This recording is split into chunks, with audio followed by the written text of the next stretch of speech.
I stepped off that plane on a humid Monday morning, still feeling the grit of the desert sand behind my teeth and the smell of JP-8 jet fuel clinging to my uniform. And after 10 months in a place where every shadow felt like a threat, all I wanted was the silence of my own backyard. You see, for a guy like me, silence ISN and oppos. Just quiet. It's a luxury you earn in the dirt. I'd spent 5 years building my sanctuary, a custom timber frame workshop tucked behind my house in a quiet little suburb of North Carolina, a place where I didn't and oppos.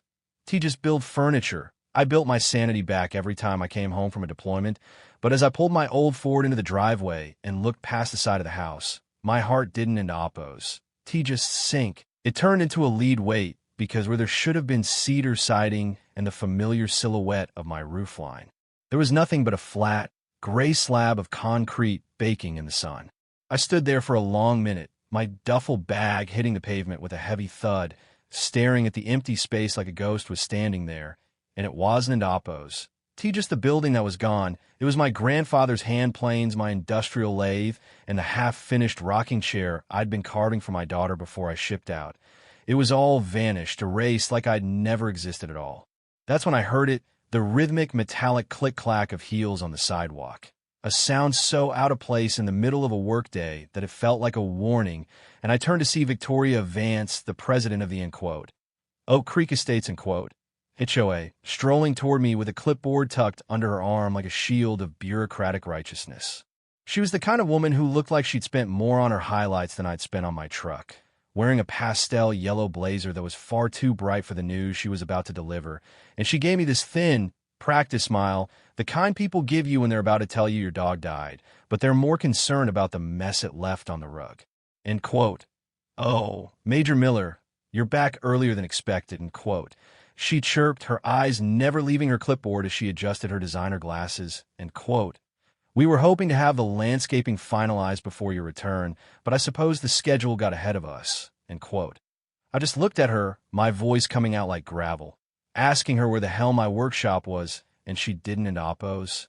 Even flinch. She just waved a manicured hand toward the empty slab and said, end quote. Oh, that structure? It was in gross violation of the revised 2024 Architectural Aesthetics Code, specifically regarding height and side yard setbacks. And since you failed to respond to our 3 formal notices of noncompliance, the board moved for summary abatement to preserve the neighborhood and oppos as property values. End quote. I felt the heat rising in my neck. That old familiar surge of adrenaline I usually reserve for the front lines, and I told her, as calmly as I could, that I was in a combat zone for 10 months and didn't and oppos exactly have a mailbox in the middle of a desert, to which she actually sighed, an honest-to-God, patronizing sigh, and said, quote, well, the HOA's bylaws don and oppos. Really have A and oppos, war zone and oppos, exception for ignoring community standards. Now, do they, Nathan? End quote. I knew right then that I was and oppos. Dealing with a misunderstanding.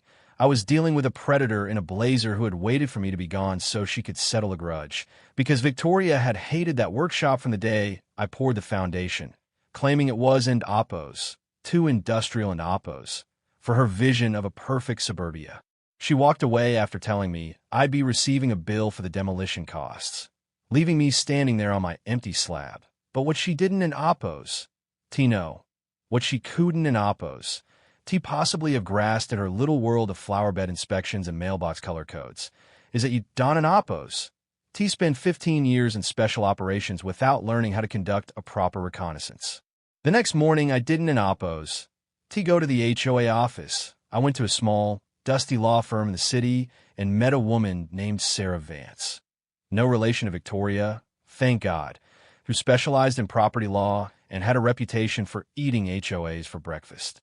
Sarah spent 3 hours going through my original building permits, which were stamped, signed, and grandfathered in by the county long before Victoria ever took office, and her eyes lit up when she realized the HOA hadn't and oppos. Just overstepped. They had committed a full-scale home invasion under the guise of an oppos, abatement, and oppos. But the real kicker came when we started digging into who actually performed the demolition. A company called, end quote, Summit Property Solutions, end quote, a brand new LLC, registered to a man named Marcus Reed, who just happened to be Victoria's younger brother. See, Victoria had and oppose. T just torn down my building because she thought it was ugly. She had funneled $12,000 of the community's emergency reserve fund directly into her brother's pocket to do the job, and she did it while I was thousands of miles away, unable to defend my property.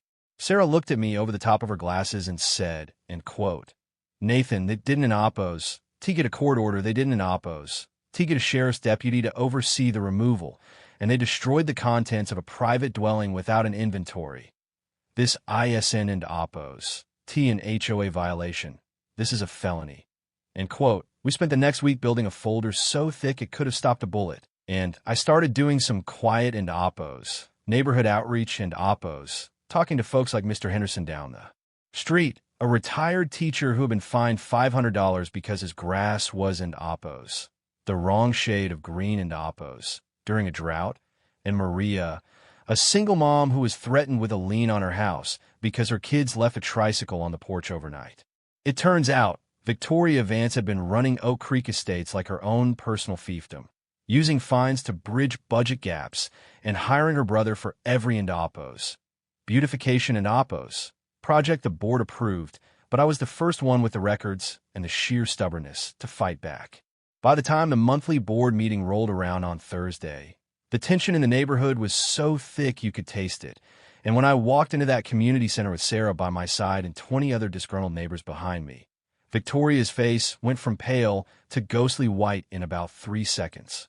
She tried to tell us it was a closed session, that and oppose, personnel matters and oppose, were being discussed, but Sarah just dropped a stack of subpoenas on the table with a thud that echoed through the room and told her, end quote, "Actually, under North Carolina and oppose, as Planned Community Act, any meeting involving the allocation of common funds is open to the membership, so why don and oppose? We start by talking about the $12,000 you paid your brother to destroy a legally permitted structure, and, quote, the next 2 hours were the most satisfying thing I'd experienced since my homecoming, as we watched the oppose, unanimous oppose, board fall apart like a house of cards, with a treasurer, a guy named Bill who looked like he was about to have a heart attack, admitting that he never even saw the invoices and just signed whatever Victoria put in front of him because he and oppose trusted her judgment, and oppose. We laid out the paper trail, the forged meeting minutes, the backdated notices that were never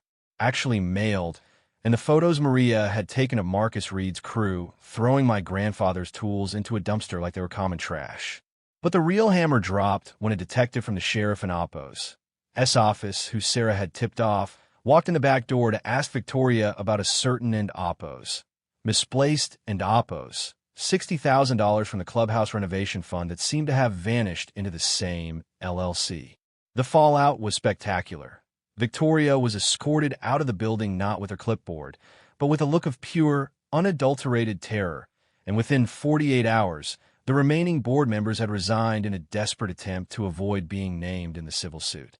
The story hit the local news, and quote, "Veteran returns to find home workshop demolished by HOA," end quote. And suddenly, the woman who wanted to preserve property values became the face of suburban corruption across the state. The new interim board, led by Mr. Henderson and Maria, didn't and oppose to even wait for the court date. They settled within a week, agreeing to pay for a full reconstruction of the workshop using top-tier materials, replacing every single tool with a brand-new equivalent, and issuing a formal public apology that was printed on the front page of the neighborhood newsletter.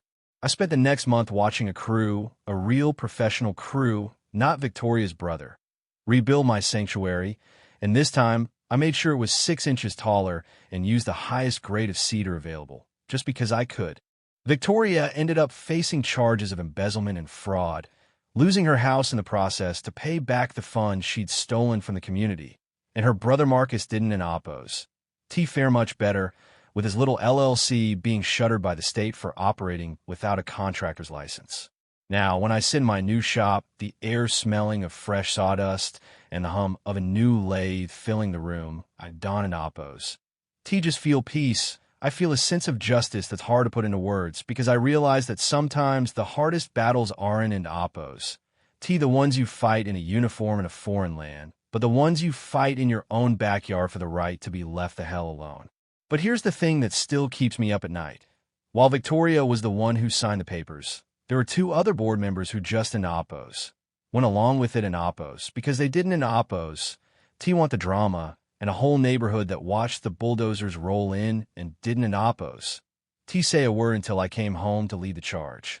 It makes me wonder how many other people are losing their in oppos, sanctuaries and oppos, right now because the people around them are too afraid to speak up, or because they think A and oppos, community and oppos, is just a set of rules instead of a group of people who actually give a damn about each other. We fixed our neighborhood, sure, but the scars are still there, and the trust is something we have to build back one brick at a time, just like my shop. So, I've got to ask you guys, have you ever dealt with a situation where the people in charge thought they were untouchable? Was it an HOA, a boss, or just a local bully who thought they could steamroll over your life because they had a title? And more importantly, if you saw something like that happening to your neighbor, would you be the one to knock on their door and offer a hand? Or would you just close your blinds and hope the bulldozer doesn't in oppos? T come for you next? Drop a comment below and let's talk about it, because I think it's time we start realizing that the only thing more powerful than a corrupt official is a community that finally decides it's had enough. Thanks for listening to my story. It's good to be home.